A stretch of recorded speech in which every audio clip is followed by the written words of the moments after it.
సత్యసాయి జిల్లా మడకశిర తెలుగుదేశం పార్టీ కార్యాలయం నందమూరి తారక రామారావు జయంతి వేడుకలను ఘనంగా నిర్వహించారు. మడకశిర తెలుగుదేశం పార్టీ ఇన్ఛార్జి మాజీ ఎమ్మెల్సీ గుండుమల తిప్పేస్వామి, ఎమ్మెల్యే అభ్యర్థి ఎంఎస్ రాజు పాల్గొన్నారు. ఎన్టీఆర్ ఆశయాలను స్మరిస్తూ ఎన్టీఆర్ విగ్రహానికి పూలమాలలు వేసి నివాళులర్పించారు. మడకశిర ప్రభుత్వ ఆసుపత్రిలో రోగులకు పండ్లు, పాలు, బ్రెడ్లను పంచిపెట్టారు.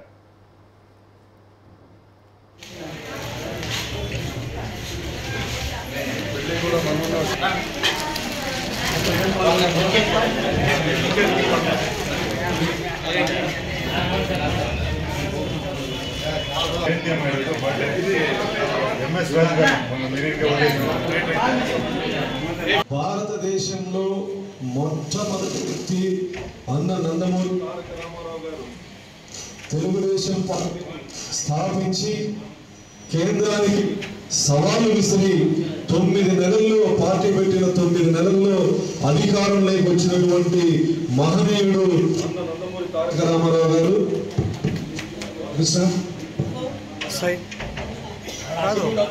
అక్కడ సైడ్ ఉంటుందండి, ఎవరు అది కాదు అన్న నందమూరి తారక రామారావు గారు అధికారంలోకి వచ్చిన తర్వాత